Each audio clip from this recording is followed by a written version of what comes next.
जय हिंद। स्वागत है आप सभी का आपके अपने चैनल लक्ष्य तक पर।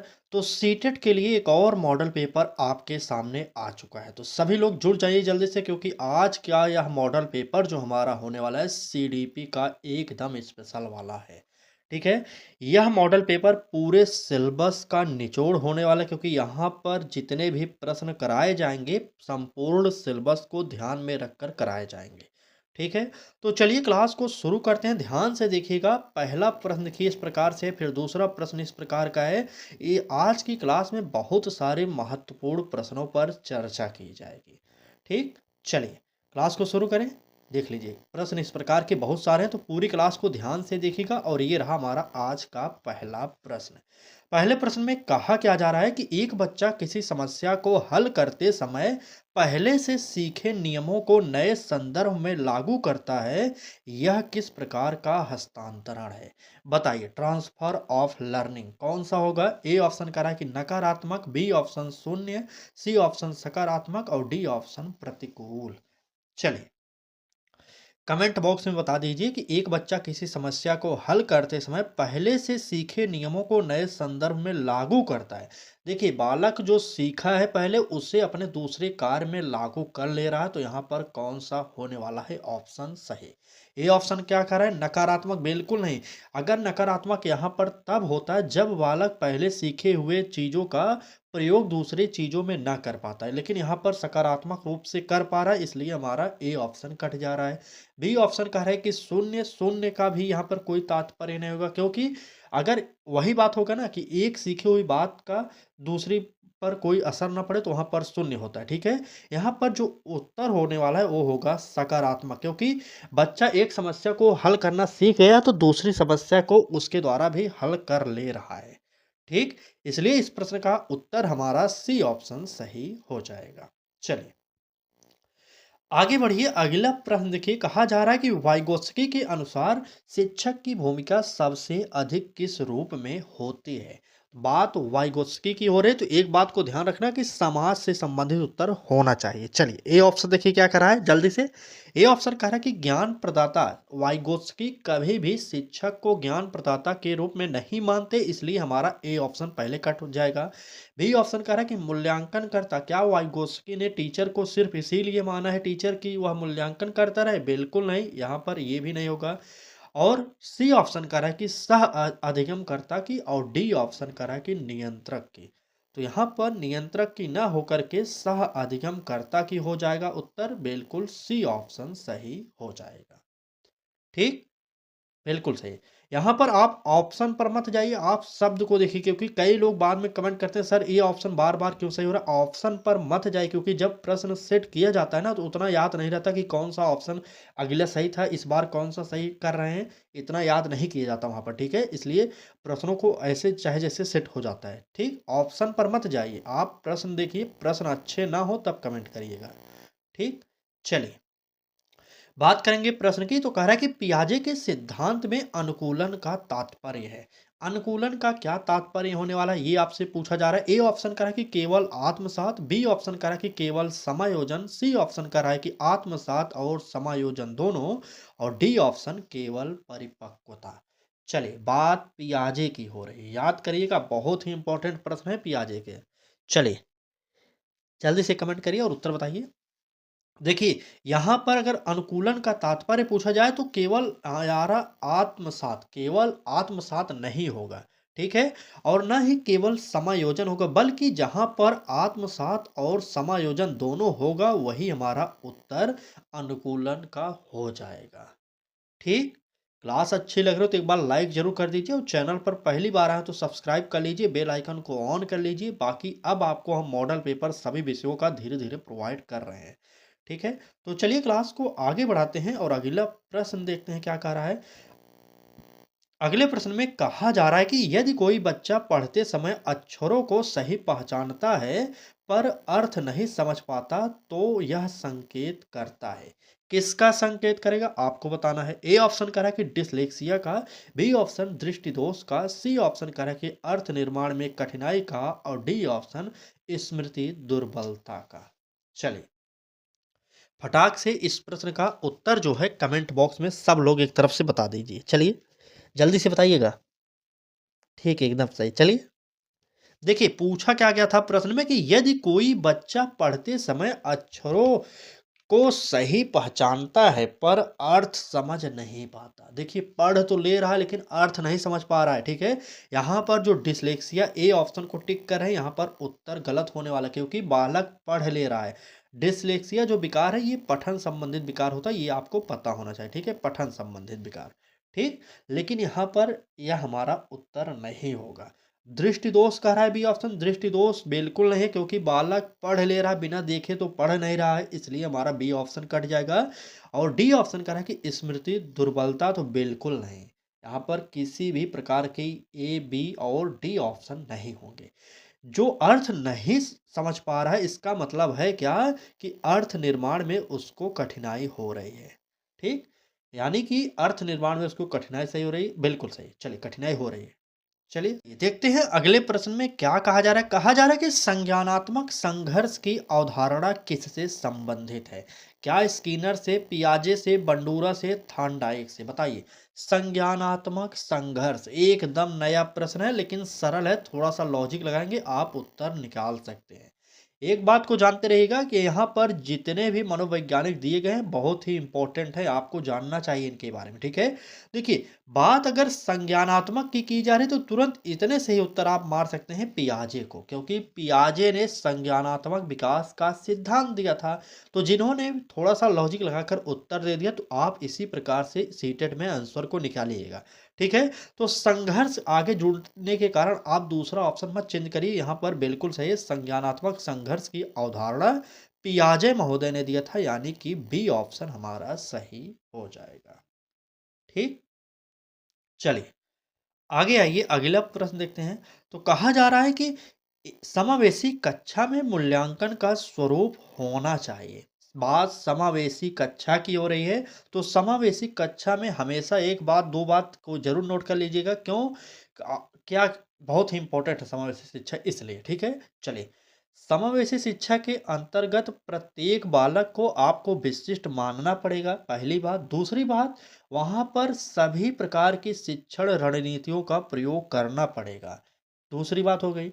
एक बात और याद कर लीजिए कि किसी भी प्रकार से किसी भी बालक को आप अलग नहीं करेंगे क्लास से, चाहे वह पढ़ने में कमज़ोर हो, चाहे मंद बुद्धि हो, चाहे जो भी हो, ठीक है। मतलब वहाँ पर विशिष्टता नहीं दिखाएँगे कि ये बालक विशिष्ट है, इसको स्पेशली कुछ शिक्षण व्यवस्था दी जाए, ऐसा बिल्कुल नहीं होगा। एक क्लास के नीचे, एक छत के नीचे सभी बच्चों को आपको पढ़ाना है। ठीक, चलिए समझ गए ना। समावेशी कक्षा में मूल्यांकन का स्वरूप होना चाहिए, क्या मानकीकृत? बिल्कुल नहीं, जो पहले से तय है उस पे मानकीकृत नहीं मूल्यांकन होना चाहिए, इसलिए काटिए। दंडात्मक कह रहा है बी ऑप्शन, बिल्कुल नहीं, दंड के खिलाफ होता है समावेशी शिक्षा, ये आप जानते होंगे। सी ऑप्शन कह रहा है कि लचीला और सतत, और डी ऑप्शन केवल योगात्मक, योगात्मक ना होकर के लचीला और सतत होता है, ठीक है। समावेशी शिक्षा का यह प्रश्न बहुत ही इंपॉर्टेंट है, आप नोट कर लीजिए। इस प्रश्न का उत्तर जो होगा सी ऑप्शन सही हो जाएगा। ठीक, चलिए आगे बढ़िए, अगला प्रश्न देखिए। अगले प्रश्न में कहा जा रहा है कि गार्डनर के अनुसार यदि बच्चा भावनाओं को समझने में दक्ष है तो उसकी प्रमुख बुद्धि है, क्या बुद्धि होगी? ए ऑप्शन कह रहा है कि अंतर वैयक्तिक, और बी ऑप्शन कह रहा है कि अंतः व्यक्तिक, और सी ऑप्शन तार्किक, और डी ऑप्शन हमारा भाषाई। चलिए, प्रश्न संख्या 7 का उत्तर बताइए कौन सा सही होगा। चलिए, देखिए हमने आपसे पहले ही कह दिया था कि ऑप्शन पर मत जाइएगा, सी सी सभी लोग दे रहे हैं, इनका तार्किक वाला ऑप्शन गलत है, भाषाई नहीं होगा, बल्कि यहाँ पर अंतः वैयक्तिक होगा, यानी कि इस प्रश्न का उत्तर जो होगा बी ऑप्शन सही हो जाएगा। शब्द को समझ जाइए, शब्द ही सीटेड में आपके सामने आएगा, ऑप्शन नहीं आएगा, ऑप्शन तो चेंज हो जाएगा लेकिन शब्द वही सेम आएगा, ठीक है। चलिए, बात अगले प्रश्न की करेंगे। कह रहा है कि व्यवहारवादी दृष्टिकोण में अधिगम को माना जाता है, क्या माना जाता है? अंतर्दृष्टि का परिणाम माना जाएगा, सामाजिक सहभागिता का परिणाम माना जाएगा, व्यवहार में अपेक्षित परिवर्तन माना जाएगा, या मानसिक संरचना का विकास माना जाएगा। चलिए, व्यवहारवादी दृष्टिकोण में अधिगम को क्या माना जाएगा, बताइए। प्रश्न संख्या 8 का उत्तर। चलिए, बिल्कुल सही, जल्दी से सामाजिक सहभागिता का परिणाम बिल्कुल नहीं, बी ऑप्शन नहीं होगा भाई साहब, जितने भी लोग बी ऑप्शन दे रहे हैं उनका गलत उत्तर है। अब आपको बताना है ए, सी, डी में से कौन-सा सही होने वाला है, चलिए। बिल्कुल, यहाँ पर जिन्होंने भी व्यवहार में अपेक्षित परिवर्तन मारा उनका उत्तर एकदम सही है, ठीक? तो व्यवहारवादी दृष्टिकोण में अधिगम को जो माना जाएगा वह माना जाएगा व्यवहार में अपेक्षित परिवर्तन। ठीक है? तो क्लास अच्छी लग रही है तो एक बार लाइक ज़रूर ठोक दीजिए और चैनल पर पहली बार आए तो सब्सक्राइब कर लीजिए, क्योंकि यहाँ पर आपको model paper, marathon classes, MCQ, mock test सभी क्लासेस फ्री में प्रोवाइड की जा रही हैं। ठीक? चलिए, कोहल वर्ग से प्रश्न आ गया। हम अपनी हर मॉडल पेपर में यही निवेदन करते हैं कि कोहल वर्ग, वाइगोत्स्की, जीन पियाजे और एनईपी 2020, अगर आपने इन चारों के बारे में अभी तक नहीं पढ़ा तो हमारे चैनल के प्लेलिस्ट पर जाइए तुरंत, क्योंकि वहाँ पर सीटेड फ्री प्रैक्टिस बैच के नाम से एक प्लेलिस्ट बन गई है। वहाँ पर आपको ये सारे टॉपिक मिल जाएंगे। आपके सिलेबस में ये 4 टॉपिक अलग से दिए गए हैं। आप अपना सिलेबस देखिए, वहाँ पर 4 टॉपिक अलग से हैं और हर बार इस टॉपिक से चारों को मिलाकर लगभग 15 से 20 प्रश्न बनते हैं। ठीक? चलिए, बात करेंगे प्रश्न की। कह रहा है कि कोहल वर्ग के अनुसार यदि बच्चा नियम इसलिए मानता है क्योंकि समाज ऐसा चाहता है तो वह किस स्तर पर है? ए ऑप्शन कह रहा है कि पूर्व परंपरागत, बी ऑप्शन परंपरागत, सी ऑप्शन उत्तर परंपरागत और डी ऑप्शन नैतिक सापेक्षता। चलिए, प्रश्न संख्या 9 का उत्तर जो है कमेंट बॉक्स में बता दीजिए कौन सा सही होगा। चलिए, कोहल वर्ग के अनुसार यदि बच्चा इसलिए मानता है नियम को जब समाज ऐसा चाहेगा तो कौन सा होगा उत्तर। प्रश्न संख्या 9 बिल्कुल, देखिए यहाँ पर उत्तर परंपरागत सभी लोग बता रहे हैं, गलत है। यहाँ पर जो होगा परंपरागत, यानी कि बी ऑप्शन यहाँ पर हमारा सही हो जाएगा। ठीक, बी ऑप्शन। चलिए, आगे बढ़िए। अगला प्रश्न देखिए क्या कह रहा है। कहा जा रहा है कि बाल केंद्रित कक्षा में पाठ्यक्रम का आधार होता है। बाल केंद्रित की बात किया जा रहा है, ध्यान रखिएगा। ए ऑप्शन कह रहा है कि पाठ्य पुस्तक, बिल्कुल नहीं। बाल केंद्रित में जो है कि बालक ही सर्वे सर्वा होगा, तो बालक को ध्यान में रखकर ही सारे कार्यों को किया जाएगा, इसलिए ए ऑप्शन गलत है। बी ऑप्शन कह रहा है कि परीक्षा पैटर्न, बिल्कुल नहीं, ये भी हमारा गलत है। सी ऑप्शन कह रहा है कि बालकों की आवश्यकताएं और डी ऑप्शन शिक्षक की सुविधा। तो शिक्षक की सुविधा ना होकर के यहाँ पर बालकों की आवश्यकताएं होगा हमारा उत्तर। ठीक, भाई साहब यहाँ पर बाल केंद्रित कक्षा की बात की जा रही है ना, शिक्षक की सुविधा के लिए क्यों ऑप्शन टिक कर रहे हैं? बिल्कुल, यहाँ पर क्या बालकों की आवश्यकता है, यानी कि तीसरा ऑप्शन हमारा सही हो जाएगा। चलिए, बात अगले प्रश्न की करेंगे। एक बच्चा जो बार बार विषय बदलता है और स्थिर नहीं बैठ पाता, संभवतः प्रभावित है किससे? डिसलेक्सिया के से, या एडीएचडी से, ऑटिज्म से, या डिसकैलकुलिया से? तो आप सभी को पता होना चाहिए कि डिसकैलकुलिया जो है गणित संबंधित विकार है, नोट करिए। ठीक है, और डिसलेक्सिया जो है पठन संबंधित विकार है। ठीक है, ये दो विकार आप जानते रहिएगा, क्योंकि यहाँ से विकारों से भी प्रश्न बनते हैं कभी कभी। ठीक, चलिए बताइए उत्तर कौन सा होगा। चलिए, प्रश्न संख्या 11 बिल्कुल, यहाँ पर एडीएचडी, जो भी उत्तर बी ऑप्शन दे रहे हैं यही सही हो जाएगा। आगे बढ़ते हैं।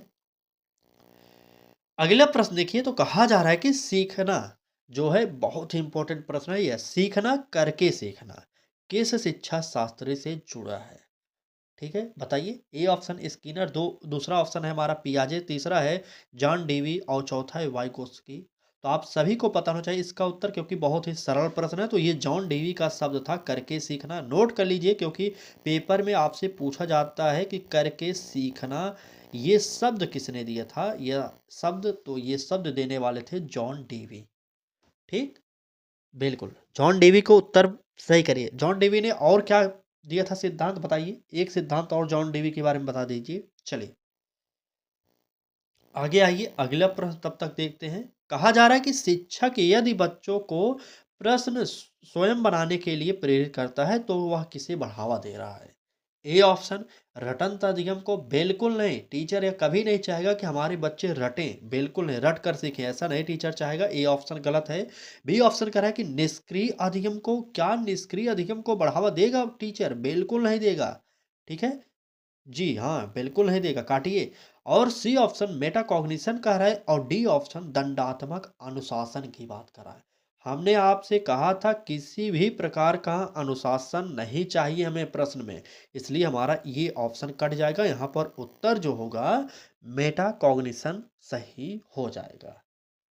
ठीक, बिल्कुल सी ऑप्शन सही हो जाएगा। चलिए आगे आइए, अगला प्रश्न देखते हैं। कह रहा है कि पियाजे के अनुसार अमूर्त प्रतीकों का प्रयोग किस अवस्था में संभव है। ए ऑप्शन कह रहा है कि संवेदी प्रेरक, बी ऑप्शन पूर्व संक्रियात्मक, सी ऑप्शन मूर्त संक्रियात्मक और डी ऑप्शन औपचारिक संक्रियात्मक। यह जीन पियाजे के संज्ञानात्मक विकास के सिद्धांत से प्रश्न लिया गया है। चलिए बताइए जल्दी से कौन सा उत्तर होगा हमारा सही। अमूर्त प्रतीकों की बात किया जा रहा है, बस इतने से ही आप पकड़ लीजिए। यहाँ पर औपचारिक संक्रियात्मक अवस्था जो दिया गया है ना, इसका दूसरा नाम ही अमूर्त संक्रियात्मक अवस्था होता है। इसलिए इस प्रश्न का उत्तर हमारा डी ऑप्शन सही हो जाएगा। ठीक, डी ऑप्शन। इनकी अवस्थाओं की उम्र भी पता होनी चाहिए। तो पहली अवस्था थी जीन पियाजे के संज्ञानात्मक विकास की संवेदी प्रेरक अवस्था। इसकी उम्र कितनी मानी जाती है, जन्म से 2 वर्ष तक मानी जाती है। दूसरी अवस्था थी पूर्व संक्रियात्मक, जिसकी उम्र थी 2 से 7 वर्ष। और तीसरी अवस्था थी मतलब मूर्त संक्रियात्मक की, जिसकी उम्र होगी 7 से 11 वर्ष। और चौथी और आखिरी औपचारिक संक्रियात्मक अवस्था या अमूर्त संक्रियात्मक अवस्था, इसकी उम्र जो होती है 11 वर्ष से ऊपर होती है। नोट कर लीजिएगा, क्योंकि यहाँ से हर बार प्रश्न बनेंगे, थोड़ा सा टॉपिक चेंज किया जाएगा और प्रश्न पूछ लिया जाएगा। ठीक, चलिए आगे बढ़िए, अगला प्रश्न देखते हैं। तो कहा जा रहा है इसमें कि प्रतिपुष्टि सबसे प्रभावी होती है जब वह क्या होगा। ए ऑप्शन विलंबित हो, बी ऑप्शन अस्पष्ट हो, सी ऑप्शन तत्काल और विशिष्ट हो और डी ऑप्शन तुलनात्मक हो। तो आपको पता होना चाहिए कौन सा इसका उत्तर सही होगा। चलिए सब लोग इस प्रश्न का उत्तर कमेंट बॉक्स में जल्दी से बताइए कौन सा सही हो जाएगा। चलिए फटाक से कमेंट करिए।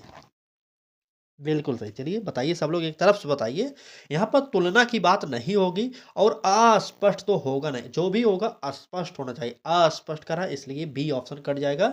और विलंबित नहीं होगा, उत्तर जो होगा तत्काल और विशिष्ट यानी कि सी ऑप्शन सही हो जाएगा। ठीक, बिल्कुल सी ऑप्शन हमारा यहाँ पर सही हो जाएगा। चलिए आगे आइए और अगला प्रश्न देखते हैं। कह रहा है कि समावेशी शिक्षा में शिक्षक का दृष्टिकोण होना चाहिए। आपको पता होना चाहिए कि समावेशी शिक्षा हर मार्ग पर बालक के साथ खड़ी होती है। भले यहाँ पर शिक्षक का दृष्टिकोण पूछा जा रहा है, ठीक है, लेकिन बालक के हित वाला ही ऑप्शन आपको चुनना पड़ेगा। हर तरीके से समावेशी शिक्षा कभी भी बालक का साथ नहीं छोड़ते, बालक के पक्ष में ही अपना सारा का सारा निर्णय करती है। याद करिएगा, अगर आपने डीएलएड में पढ़ा होगा समावेशी शिक्षा, वहाँ पर देखे होंगे, नहीं तो बीएड में भी कुछ पार्ट होंगे, वहाँ पर भी देखे होंगे आप। ठीक है, तो चलिए देखिए ऑप्शन कौन सा सही होने वाला है। ए ऑप्शन करा कि दोष केंद्रित, बी ऑप्शन कमी केंद्रित, सी ऑप्शन क्षमता केंद्रित और डी ऑप्शन नियंत्रण केंद्रित। बताइए समावेशी शिक्षा में शिक्षक का दृष्टिकोण होना चाहिए, कभी भी दोष केंद्रित नहीं होगा, क्योंकि बालक के दोषों को आप नहीं उजागर करेंगे। कमी केंद्रित नहीं होना चाहिए कि सिर्फ आप बालक की कमियों को ही पकड़ते रहें, ऐसा भी नहीं होना चाहिए। और नियंत्रण केंद्रित बिल्कुल नहीं होना चाहिए, क्लास में आपका नियंत्रण नहीं होना चाहिए। ठीक, बिल्कुल यहाँ पर जितने भी लोगों ने सी ऑप्शन क्षमता केंद्रित बताया है, इनका सभी का उत्तर सही हो जाएगा। ठीक है, चलिए आगे बढ़िए, अगला प्रश्न देखिए। कह रहा है कि सीखने की तत्परता मुख्यतः किस पर निर्भर करती है। ए ऑप्शन कह रहा है कि आयु पर, बी ऑप्शन बुद्धि पर, सी ऑप्शन परिपक्वता और अनुभव पर और डी ऑप्शन दंड पर। तो आपको इस प्रकार के प्रश्न अगर सेम टू सेम इसी पैटर्न पर पेपर में मिल जाए तो एक बात को ध्यान में रखिएगा, इस प्रकार के प्रश्न में ज़्यादातर उत्तर जो होते हैं ना, जो सबसे बड़े वाले होते हैं वही हो जाते हैं। एक तुक्का भी मार सकते हैं यहाँ पर, ठीक है। लेकिन यहाँ पर वैसे देखा जाए, तुक्का की बात छोड़िए, वैसे देखा जाए सीखने की तत्परता की बात किया जा रहा है, यह आयु से कभी भी संबंधित नहीं होता, ना ही बुद्धि से संबंधित होता है। और दंड की तो बात करेंगे नहीं, इसलिए परिपक्वता और अनुभव जो है सबसे बेस्ट ऑप्शन होगा। अगर आपको प्रश्न समझ में ना आए पेपर में, तब इस प्रकार के प्रश्नों पर तुक्का मारिएगा। ठीक? अभी तुक्का मत समझिए भाई साहब, अभी समझ लीजिए, अभी समय है, जो भी बचा है उसमें समझ सकते हैं। ऐसा नहीं है कि पेपर में तुक्का ही काम करेगा। ठीक है, चलिए।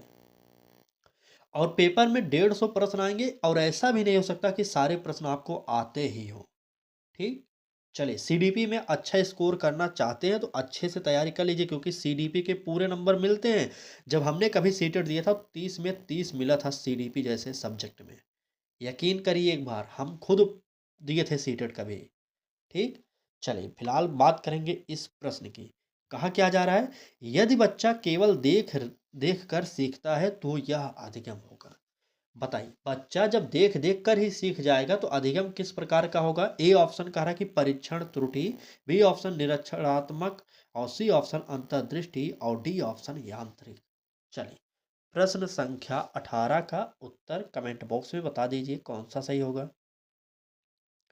चलिए, बिल्कुल सही। यहाँ पर प्रश्न संख्या 18 का उत्तर जितने भी लोगों ने निरीक्षणात्मक दिया है वही सही होगा, क्योंकि बालक वहां पर देख देख कर सीख रहा है। ठीक? यानी कि इस प्रश्न का उत्तर जो होगा बी ऑप्शन सही हो जाएगा। चलिए, अगले प्रश्न में कहा जा रहा है कि निम्न में से कौन सा गुण प्रभावी अधिगम वातावरण बनाता है। क्या भय बनाएगा? बिल्कुल नहीं बनाएगा। प्रतिस्पर्धा, प्रतिस्पर्धा की बात नहीं करेंगे। मनोवैज्ञानिक सुरक्षा, या कठोर अनुशासन। तो हमने आपसे बताया था कि कठोर अनुशासन हो या सिर्फ अनुशासन हो, कहीं पर भी अनुशासन की बात आपको मिल जाए किसी भी प्रश्न में, तुरंत काटिएगा। इसलिए हमारा यहाँ पर उत्तर जो होगा मनोवैज्ञानिक सुरक्षा, यानी कि तीसरा ऑप्शन सही हो जाएगा। ठीक? बिल्कुल। चलिए, आगे बढ़िए। अगला प्रश्न देखिए क्या कह रहा है। तो कहा जा रहा है कि शिक्षक यदि बच्चों की विविधता को संसाधन मानता है तो यह संकेत करता है। किसका करेगा? बताइए, व्यवहारवादी का करेगा, सोच का, या समावेशी दृष्टिकोण का, या पारंपरिक शिक्षा का, या परीक्षा केंद्रिता का। हमने आपसे पहले ही बताया था कि बहुभाषिकता की बात हो, समावेशी शिक्षा मारिएगा, या क्लास में विविधता की बात हो, समावेशी शिक्षा मारिएगा। तो यहाँ पर विविधता को संसाधन मानने की बात भी समावेशी शिक्षा ही कहते हैं। ठीक? बिल्कुल, जितने भी लोगों ने बी ऑप्शन बताया उन सभी का उत्तर यहाँ पर सही हो जाएगा। चलिए, आज की क्लास में बस इतने ही प्रश्न थे। क्लास कैसी लगी आपको कमेंट बॉक्स में ज़रूर बताना है। क्लास अच्छी लगी हो तो लाइक करिएगा, चैनल पर पहली बार आए हो तो सब्सक्राइब करिए, और बेल आइकन को भी ऑन करिए, जिससे आपको नोटिफिकेशन मिलता रहे। और अभी तक आपने कोहलबर्ग, जीन पियाजे और वाइगोत्स्की और एनईपी 2020 के बारे में नहीं पढ़ा, तो हमारे चैनल के प्लेलिस्ट पर तुरंत विजिट करिए। पहली प्लेलिस्ट आपको मिल जाएगी सीटेड फ्री प्रैक्टिस बैच के नाम से। ठीक? वहाँ पर ऊपर ही सारी क्लासेज मिल जाएंगी। देखिए एक बार, क्योंकि यहाँ से प्रश्न हर बार अधिक से अधिक पूछे जाते हैं, इसलिए इम्पोर्टेंट है तो पढ़िए। ठीक? चलिए, आज की क्लास को यहीं पर समाप्त करेंगे। कमेंट बॉक्स में ज़रूर बताइएगा आज की क्लास में आपके कितने प्रश्न सही हुए, क्योंकि ये वो वाले मॉडल पेपर हैं जो आपके परीक्षा के लिए बहुत ही ब्रह्मास्त्र साबित होने वाले हैं। ठीक? चलिए, क्लास को यहीं पर समाप्त करते हैं। जो भी समय बचा है अभी, और पढ़ाई करते रहिए। आप लोग अधिक से अधिक पढ़ाई करिए, क्योंकि समय जिस जिस प्रकार से घटता चला जा रहा है, उसी प्रकार से आप अपनी पढ़ाई की स्पीड तेज करिए, और पढ़ाई के समय को भी बढ़ाइए थोड़ा सा। ठीक है? चलिए, क्लास को समाप्त करते हैं। धन्यवाद।